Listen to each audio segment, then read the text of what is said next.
Well, here we go again. This is the third video on this old car. And we're going to show you just a little bit what I'm up against and how much mess. I mean, it's a mess. That's all you can say. It's a mess. So let's look at it. Okay, so now we're looking in the trunk. And this, looking back through the car, I mean, we got boxes of stuff. See, when them old boys, they tore this old car apart, they did not tag and bag anything.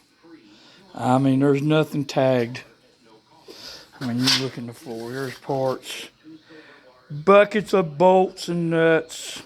There's a header for the front. I mean, and this thing's been on this lift for a long time. Let's just look in here just a little bit. Back through there. I mean, it's pretty amazing.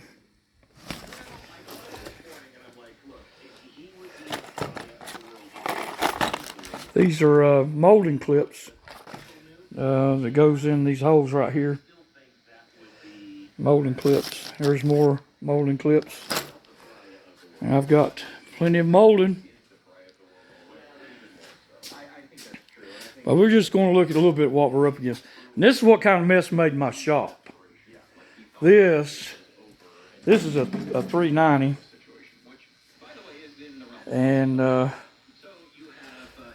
And all this stuff was either on it.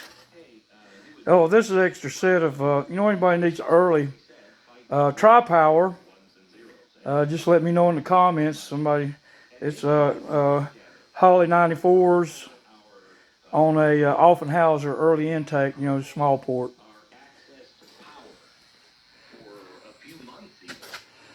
But this stuff was either on it or under it. Back here's my welder. And I've got more stuff.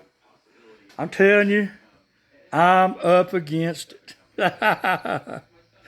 Woo! My. And the car is full. Now we're going to get up under it here in just a minute. Oh, another thing too, I was wanting to ask somebody if they knew after hot soak, these things want to drip a little bit of gas. I guess from the heat. And but if anybody knows in the comment section on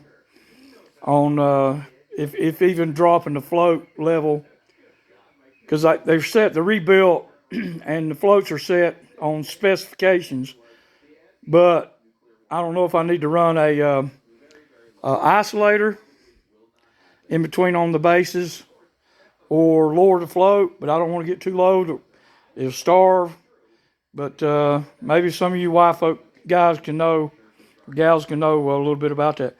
I also, too, want to look at this. The alternator mount that we made. Little bracket there. We made for it. Okay. I guess we're going to pause it, and we'll see you underneath it here in just a minute. Okay, now we're back under it. And, oh, there's my puke can.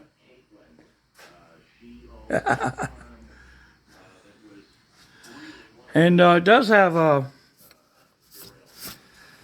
disc brakes. It's, I think we got them off of a 1972 Ford Torino. Spindles and disc and calipers. And the ball joint that we used is for a 73 Ford LTD.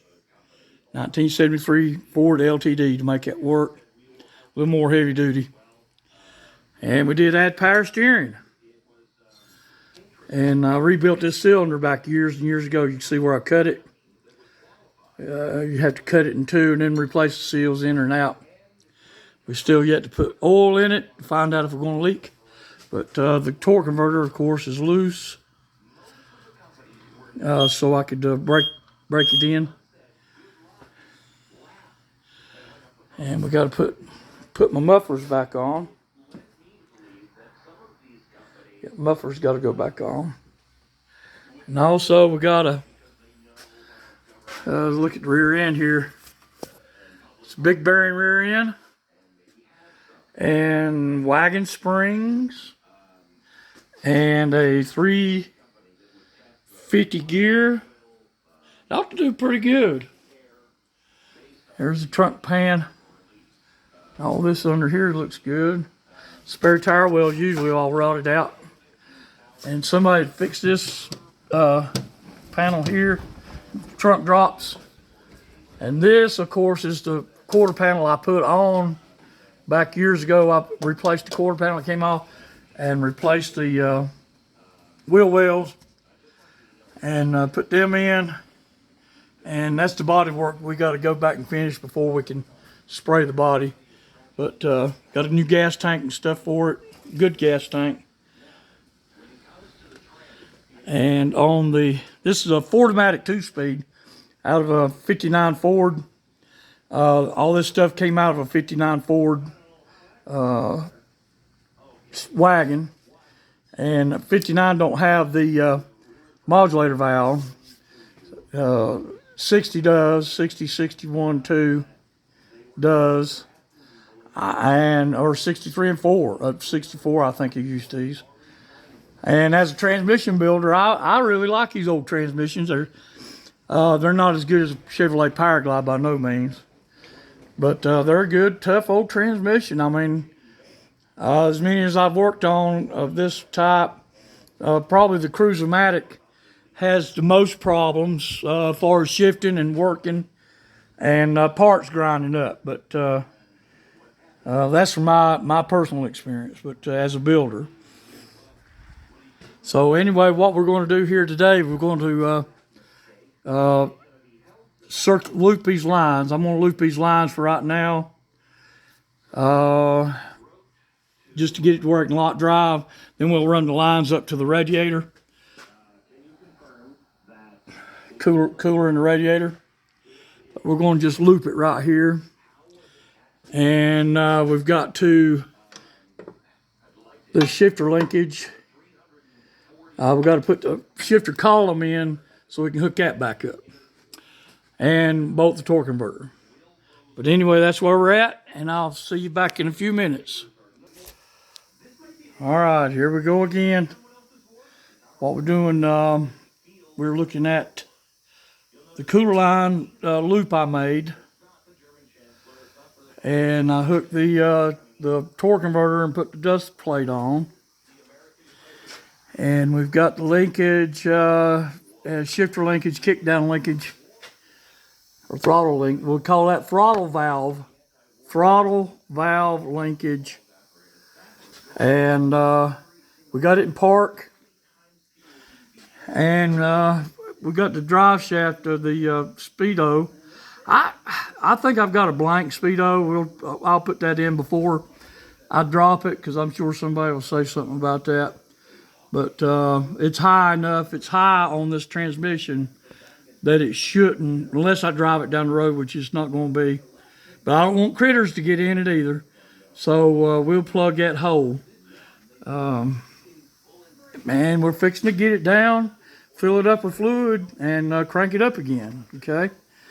And I guess that's all for right now. Well, I was wanting to show you this, the starter. I put a gear reduction starter on this little Y block. This seems to work out pretty good. Everybody hollered, no, it won't work, it won't work, it won't work. Well, I used to race a 292, a Y block. I used to race one, and I had adapted over a regular straight starter on it, and it worked fine then. I don't see why it wouldn't work fine now, and it's doing its job. And I guess that's all for right now.